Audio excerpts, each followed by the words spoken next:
Hoy vamos a escuchar 3 historias que millones de personas están viviendo ahora mismo en silencio. 3 personas que entregaron décadas de su vida a una organización que les prometió la verdad exclusiva. Los 3 fueron expulsados y pensaron que habían perdido a Dios para siempre. Pero descubrieron algo que la organización nunca les dijo: que el cristianismo real llevaba 2000 años esperándolos en la Iglesia Católica. Estas historias no son fáciles de escuchar, pero son necesarias. Porque hay millones de testigos de Jehová ahora mismo que están dudando, que están investigando en secreto, que necesitan saber que hay vida y hay fe verdadera del otro lado. Si conoces a alguien que es testigo, comparte este video. Puede cambiar su vida.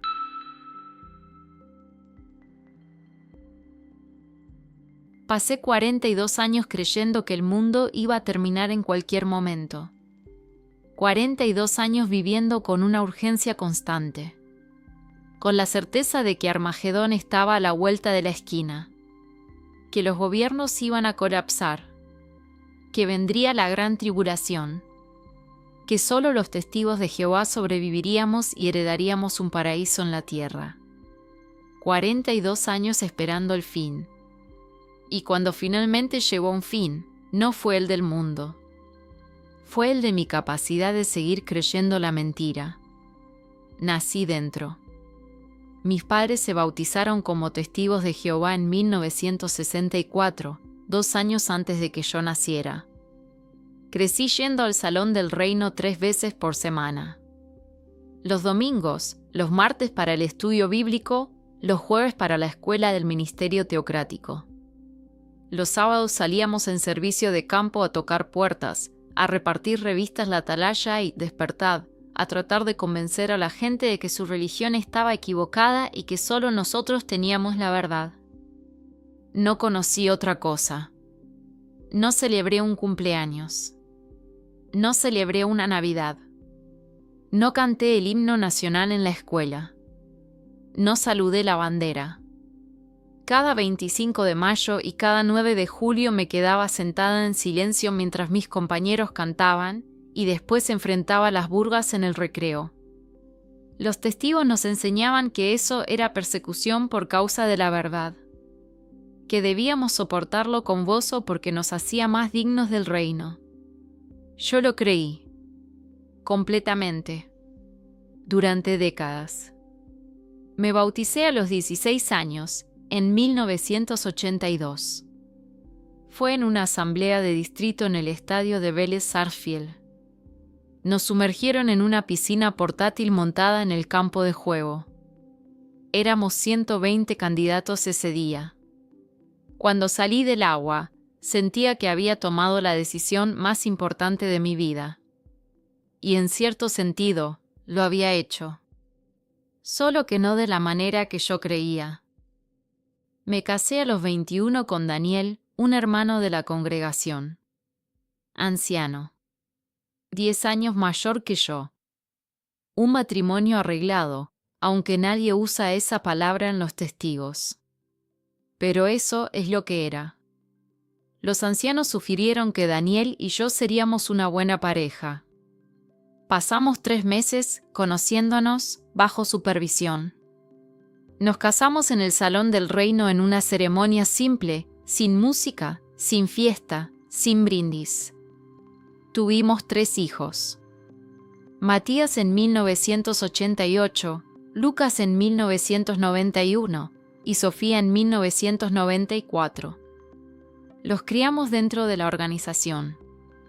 Estudiábamos la Biblia con ellos todas las noches antes de dormir. Los llevábamos al Salón del Reino.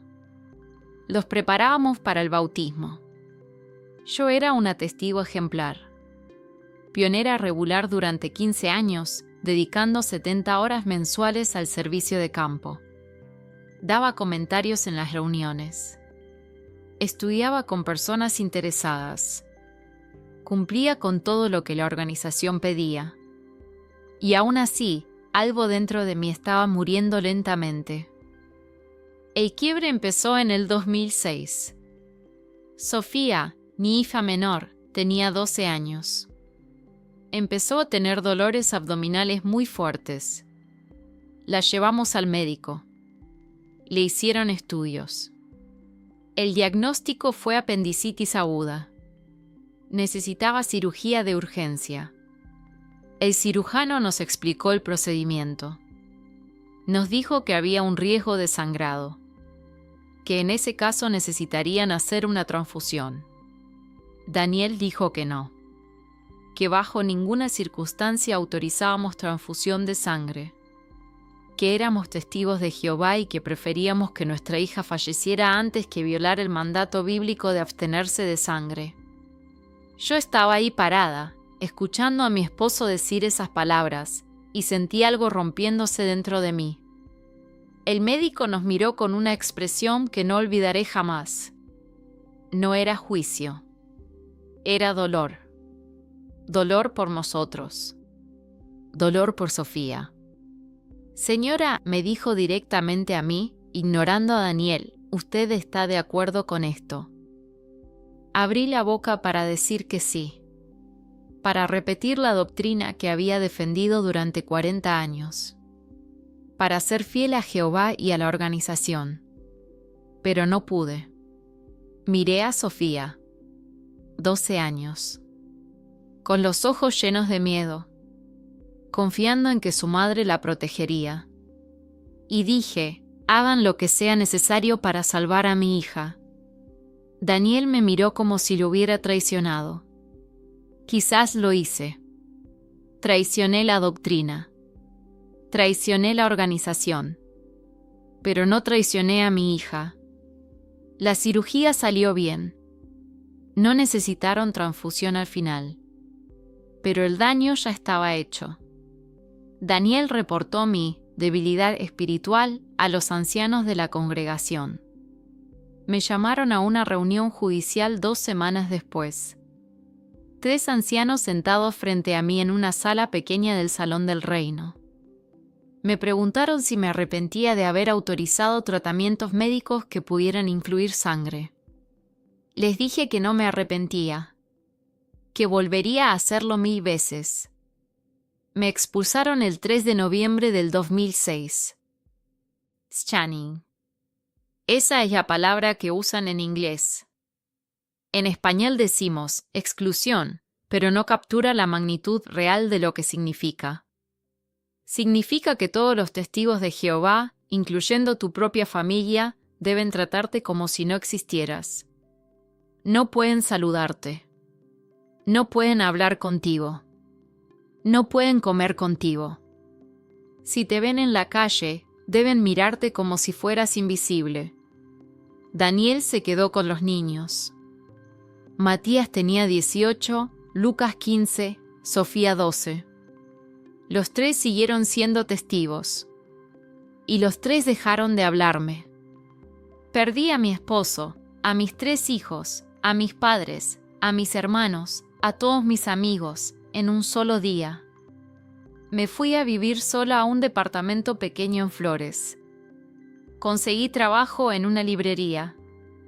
Pasé los primeros 6 meses en un estado de shock completo. No lloraba. No sentía nada. Solo funcionaba.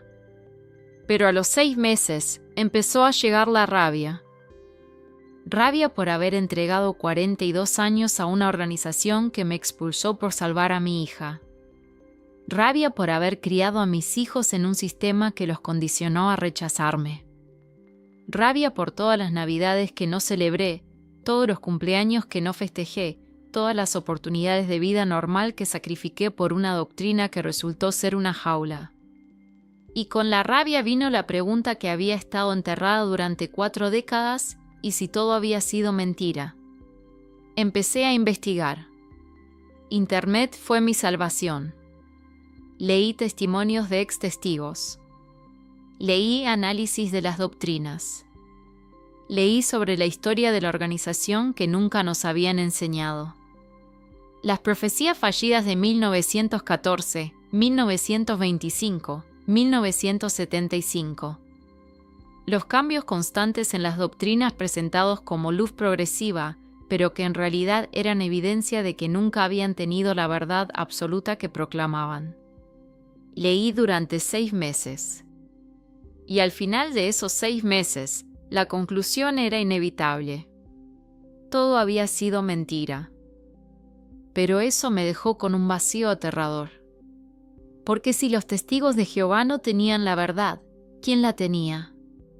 ¿Existía Dios siquiera? ¿O había desperdiciado 42 años creyendo en algo que no existía? Estuve casi un año sin poder responder esas preguntas.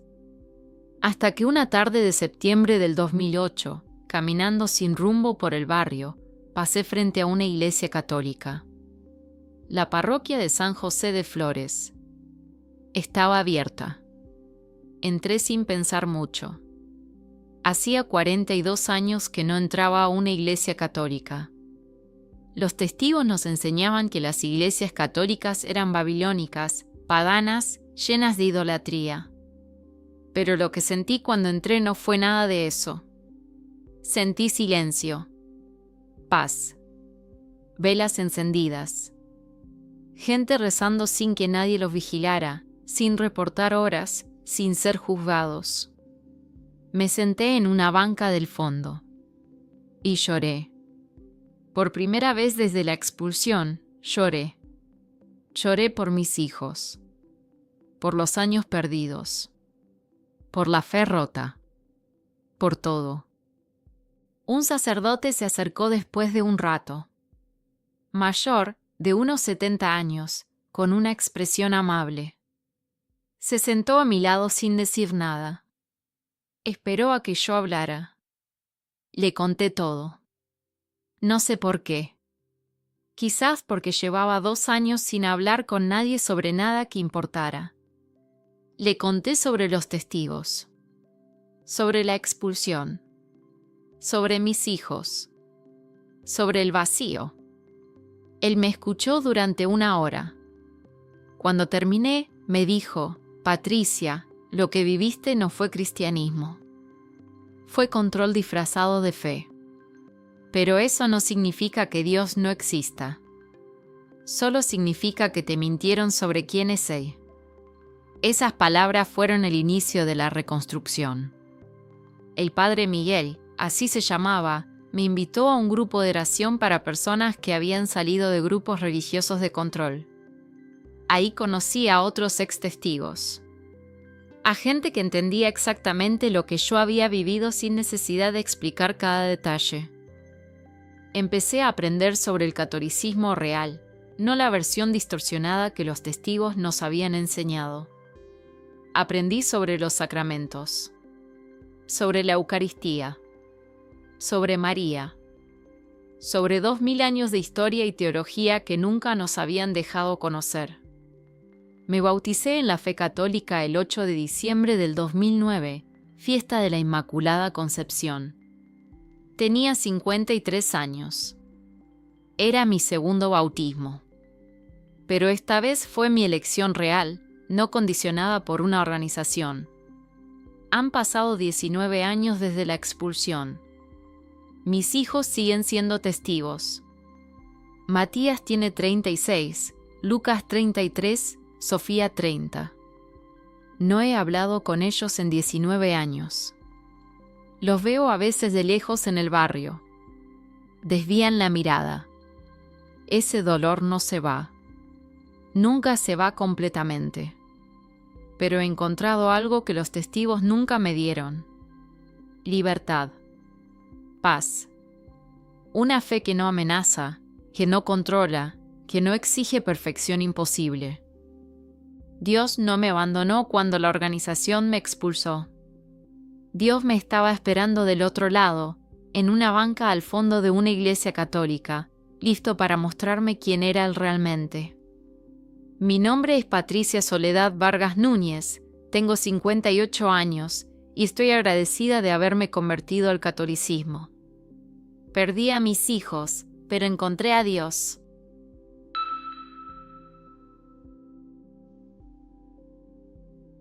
Tenía 8 años la primera vez que toqué una puerta para predicar. Mi madre me puso una corbata diminuta, me dio un maletín pequeño con revistas La Atalaya y me dijo: «Hoy vas a salvar vidas, Javier». Recuerda que cada puerta que no tocas es una persona que puede fallecer en Armagedón. 8 años. Y ya cargaba con la responsabilidad de la salvación eterna de extraños. Así crecí, como testigo de Jehová de tercera generación. Mi abuela se había bautizado en los años 50, mi madre en los 70. Yo en el 2002, a los 12 años. No por convicción propia, por presión familiar.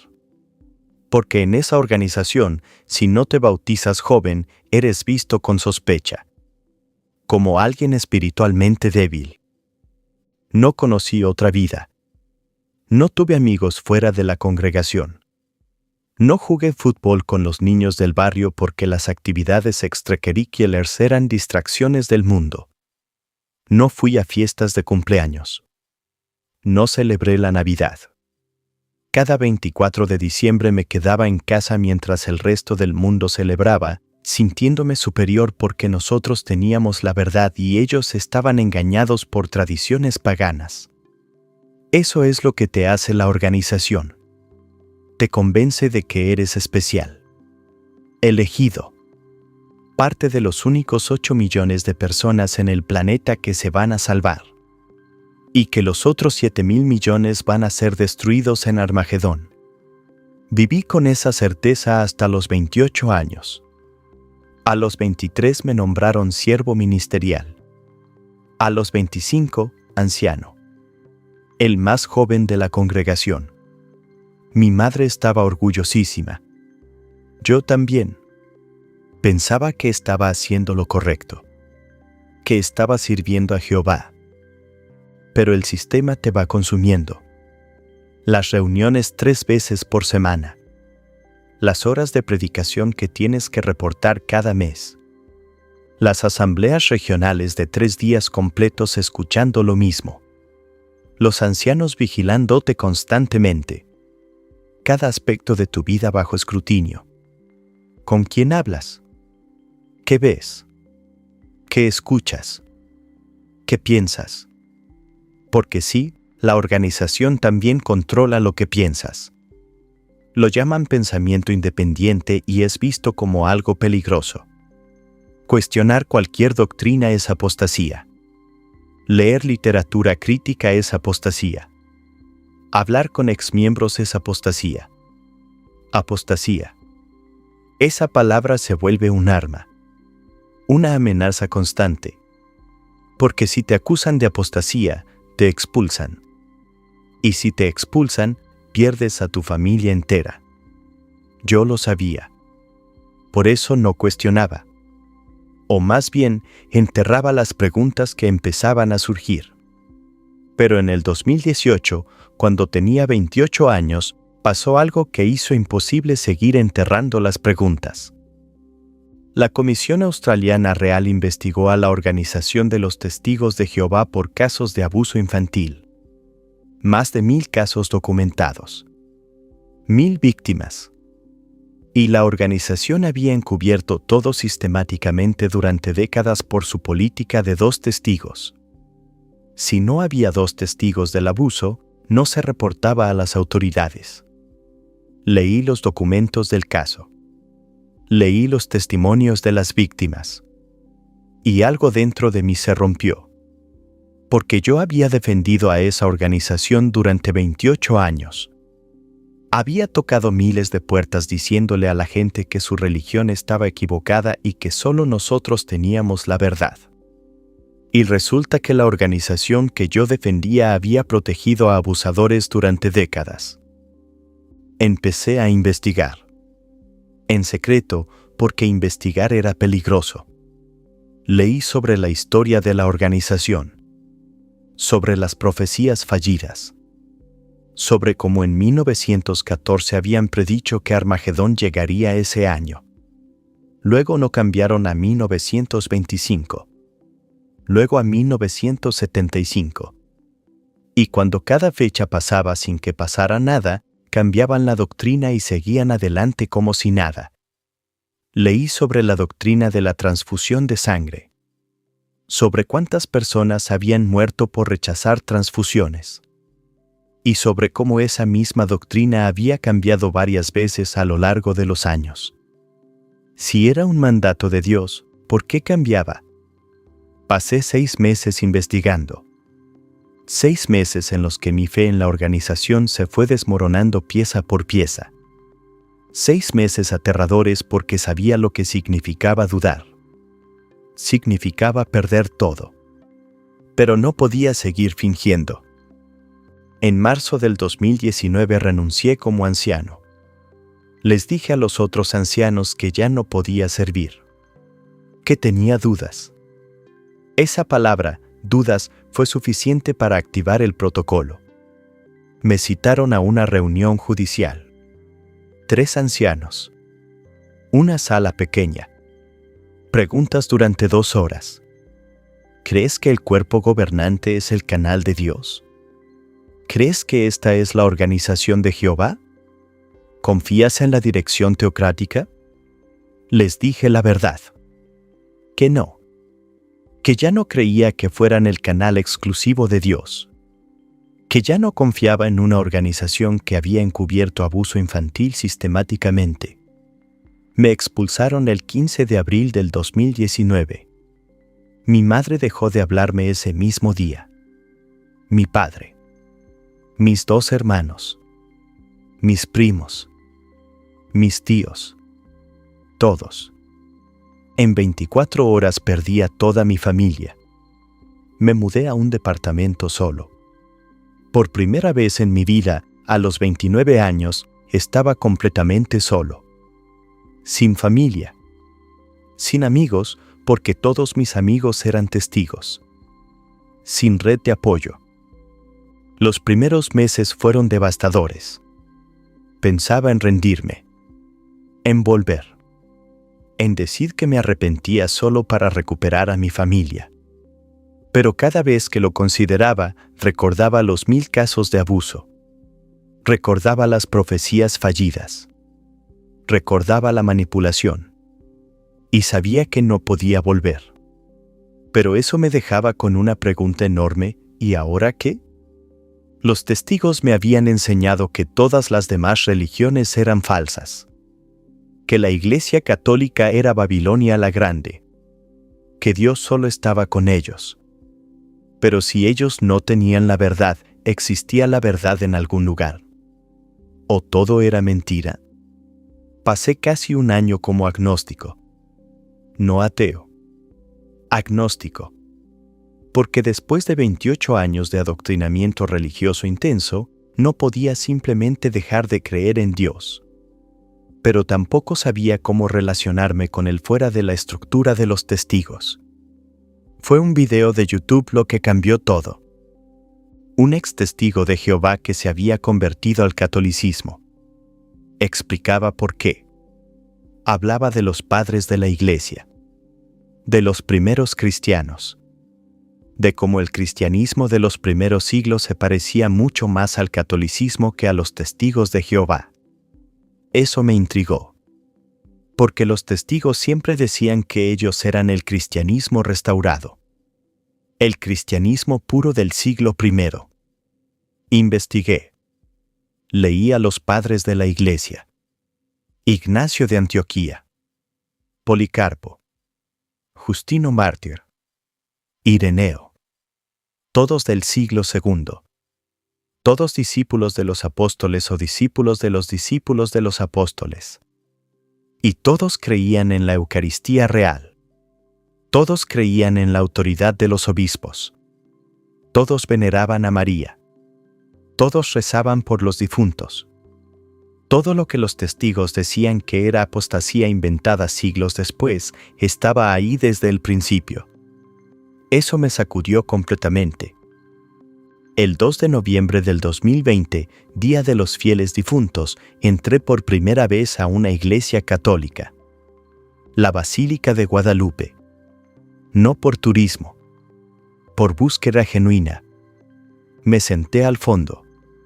Observé. La gente rezando el rosario. Las velas encendidas.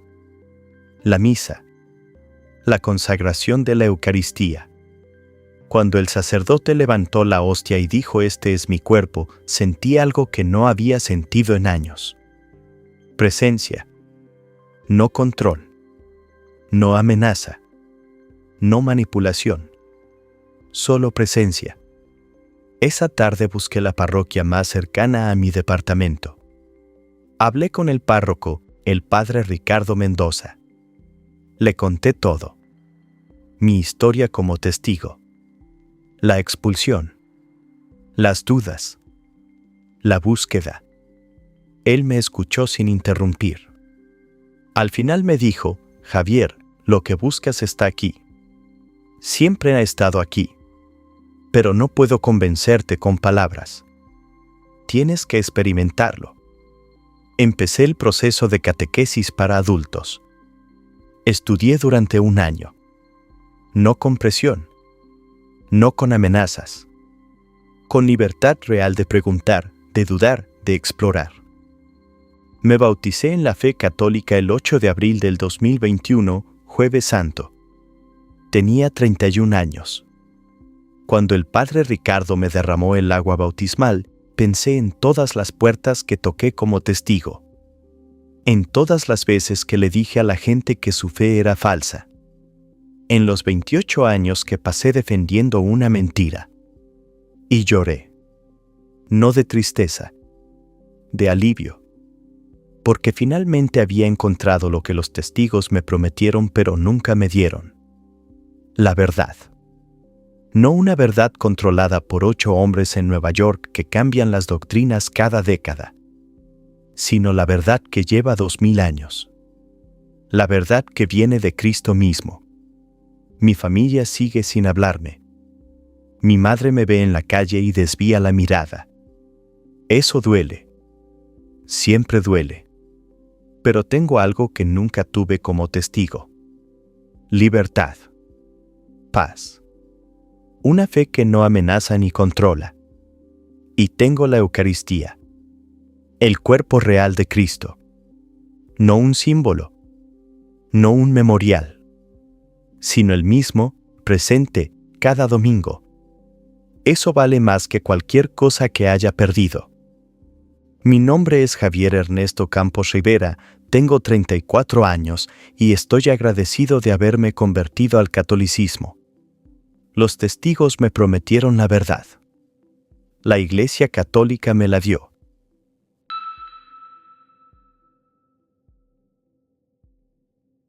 Tenía 58 años cuando mi nieto de 7 me hizo la pregunta que destruyó 40 años de certezas. Estábamos en mi casa un sábado por la tarde. Él jugaba en el piso con sus carritos mientras yo preparaba la cena. De repente levantó la cabeza y me preguntó: "Abuela, ¿por qué tú no vienes a mi fiesta de cumpleaños?". Me quedé paralizada con el cuchillo en la mano. Mi nieto, Sebastián, cumplía 8 años en 2 semanas.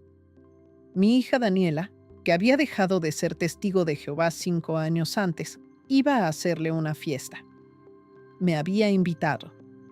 Yo había dicho que no, porque los testigos de Jehová no celebramos cumpleaños. Es doctrina. Es parte de lo que nos separa del mundo. Pero Sebastián no entendía doctrinas.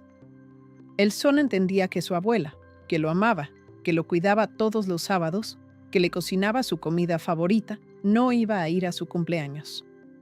Es complicado, mi amor, le dije, usando la misma respuesta que había usado durante años. ¿Por qué es complicado?, insistió. Todos mis amigos tienen abuelas en sus fiestas. Tú no me quieres.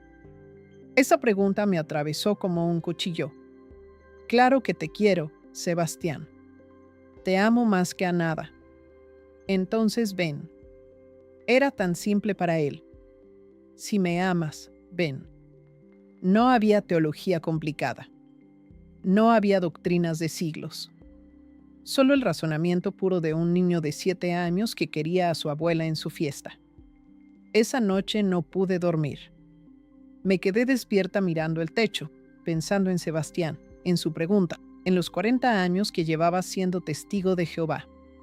Me había bautizado en 1984, a los 20 años. Mi esposo Rodrigo y yo nos bautizamos juntos. Criamos a nuestras 2 hijas, Daniela y Carolina, dentro de la organización. Fuimos testigos ejemplares durante décadas. Rodrigo fue anciano durante 20 años. Yo fui pionera regular durante 15. Tocamos miles de puertas. Estudiamos la Biblia con docenas de personas. Asistimos a cientos de asambleas. Entregamos nuestra vida entera a la organización. Y luego, en el 2018, Daniela nos dijo que ya no quería ser testigo, que había investigado, que había descubierto cosas sobre la organización que no podía ignorar, que necesitaba salir. Rodrigo y yo intentamos convencerla de que se quedara. Lloramos, oramos, pero ella fue firme. Se fue. Los ancianos nos dijeron que teníamos que aplicar el scanning, que no podíamos tener contacto social con ella, que podíamos hablar solo de asuntos familiares necesarios. Nada más. Intentamos hacerlo. Durante 6 meses casi no le hablamos. Pero Daniela era mi hija. Y cuando quedó embarazada de Sebastián, no pude mantener la distancia. Empecé a verla otra vez. En secreto al principio. Luego más abiertamente. Los ancianos me amonestaron. Me dijeron que estaba siendo espiritualmente débil, que estaba poniendo en riesgo mi salvación por mantener contacto con una apóstata. Pero era mi hija. Y ahora era mi nieto. Rodrigo fue más estricto. Él sí mantuvo el scanning. No fue a conocer a Sebastián cuando nació. No lo visitaba. Cumplía con lo que la organización pedía, aunque yo sabía que le destrozaba el corazón. Durante 5 años viví esa tensión. Vi a Daniela y a Sebastián a escondidas, sintiéndome culpable por desobedecer a la organización, pero incapaz de cortar el vínculo con mi familia. Y entonces llegó esa pregunta. ¿Por qué no vienes a mi fiesta de cumpleaños? Esa noche, a las 3 de la mañana, hice algo que nunca había hecho en 40 años como testigo. Abrí Google y escribí, Testigos de Jehová cumpleaños, ¿por qué prohibidos? Lo que encontré me dejó helada. La organización siempre nos había enseñado que los cumpleaños estaban prohibidos porque eran de origen pagano. Porque en la Biblia solo se mencionan 2 cumpleaños y en ambos algo malo pasó. Faraón ejecutó a su panadero. Herodes decapitó a Juan el Bautista. Pero ese argumento no tenía ningún sentido real. Por ese mismo razonamiento, deberíamos prohibir las bodas, porque en algunas bodas bíblicas también pasaron cosas malas. O prohibir la comida, porque Judas traicionó a Jesús durante una cena. Era un razonamiento manipulado, diseñado para controlar, no para honrar a Dios. Y si habían manipulado eso, ¿qué más habían manipulado? Pasé 3 días leyendo. No dormí casi nada. Leí sobre la profecía de 1914, sobre cómo los testigos habían predicho que Armagedón llegaría ese año, y cuando no pasó nada, cambiaron la doctrina diciendo que había sido el inicio del reino de Cristo en el cielo. Una profecía fallida convertida en doctrina central. Leí sobre 1975, sobre cómo miles de testigos vendieron sus casas, dejaron sus trabajos, porque la organización les había dicho que Armagedón llegaría ese año. Y cuando no pasó nada, la organización culpó a los miembros por especular aunque ellos mismos habían publicado las especulaciones. Leí sobre la doctrina de las transfusiones de sangre, sobre cómo había cambiado múltiples veces a lo largo de los años, sobre cuántas personas habían muerto por rechazar tratamientos que años después la organización permitió. Leí testimonios de ex-testigos. Cientos. Miles. Personas que habían vivido exactamente lo que yo estaba viviendo. El despertar doloroso. La sensación de haber sido engañado durante décadas. El 4º día, Rodrigo me encontró llorando frente a la computadora. ¿Qué estás haciendo?, me preguntó. Investigando, le dije. ¿Investigando qué? La organización. Su rostro cambió inmediatamente. Mónica, eso es peligroso. Esa es información apóstata. No debes leer eso. ¿Por qué no?, le pregunté. Si tenemos la verdad, ¿por qué le tenemos tanto miedo a la información? No supo qué responder. Le mostré lo que había encontrado. Le pedí que leyera. Al principio se negó, pero yo insistí. Rodrigo, llevamos 40 años juntos en esto. Si voy a descubrir que todo fue mentira, necesito que lo descubras conmigo. Leyó. Durante 2 semanas, leyó. No hablamos mucho en esos días. Solo leíamos. Cada uno procesando en silencio lo que estábamos descubriendo. Finalmente, una noche, me miró y me dijo, no puedo seguir haciendo esto. ¿El qué?, pregunté, fingiendo que esto es la verdad cuando ya sé que no lo es. Lloramos juntos esa noche. 40 años. Toda nuestra vida adulta. Nuestro matrimonio entero. Todo construido sobre una organización que resultó estar basada en profecías fallidas, doctrinas cambiantes y control mental. Dejamos de asistir a las reuniones en marzo del 2023. Les decíamos a los ancianos que estábamos tomando precauciones de salud por nuestra edad. Nos llamaban por teléfono. Les decíamos que estábamos bien, que solo necesitábamos tiempo. Pero eventualmente tuvimos que ser honestos. Les dijimos que habíamos investigado, que teníamos dudas, que necesitábamos respuestas. Nos expulsaron en noviembre del 2023. Después de 40 años de servicio fiel, nos expulsaron por hacer preguntas. Perdimos a Carolina, nuestra hija menor, que decidió quedarse en la organización. Perdimos a todos nuestros amigos de décadas. Perdimos a nuestra comunidad entera. Pero ganamos a Daniela y a Sebastián. El 15 de diciembre del 2023, 2 semanas después de la expulsión, fuimos a la fiesta de cumpleaños de Sebastián. Su 8º cumpleaños. Finalmente ahí. Cuando llegamos con el regalo, Sebastián gritó de alegría y corrió a abrazarnos. Vinieron. Abuela, abuelo, vinieron. Lloré durante toda la fiesta. Rodrigo también. No de tristeza, de alivio, de libertad, de estar finalmente en el lugar correcto. Daniela nos abrazó esa tarde y nos dijo, pensé que nunca los recuperaría. Nosotros también, le dije. Después de la fiesta, Daniela nos llevó a su parroquia, la iglesia de San Francisco de Sales. Nos presentó al párroco, el padre Esteban Mora. Le contamos nuestra historia. Todo. Él nos escuchó con una paciencia infinita. Al final nos dijo, lo que ustedes necesitan ahora no es más doctrina. Es sanación. Y la sanación viene de estar en comunidad, de recibir los sacramentos, de conocer a Cristo de verdad. Empezamos el proceso de catequesis en enero del 2024.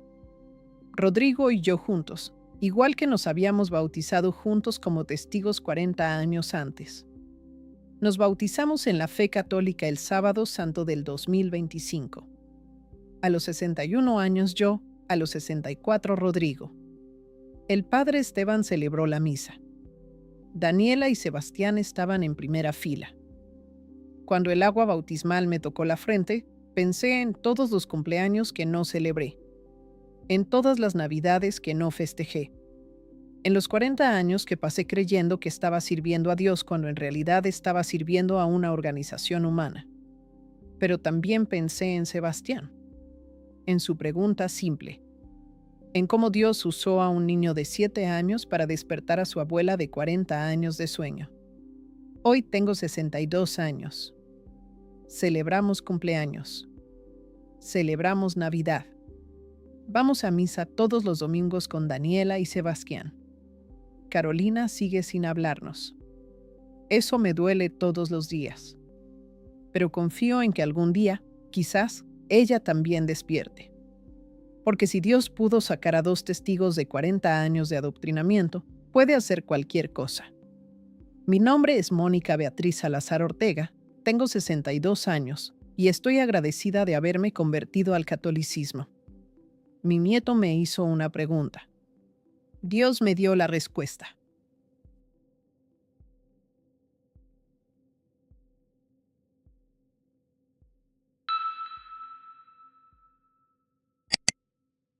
Y así, una búsqueda más llega a su puerto. No un puerto final, sino uno de descanso y nueva partida. Cada historia que hemos escuchado hoy es un recordatorio poderoso de que la verdad no tiene miedo a las preguntas. Al contrario, se revela con más fuerza a quien la busca con corazón sincero, aunque el camino implique pérdidas y dificultades. Que estos testimonios no sean solo historias ajenas, sino un eco para tu propio espíritu. Si algo en ellas resonó contigo, tómate un momento de silencio. Quizás en esa quietud esté empezando tu propia historia. Nos vemos en el próximo testimonio. Que Dios los bendiga y la Virgen María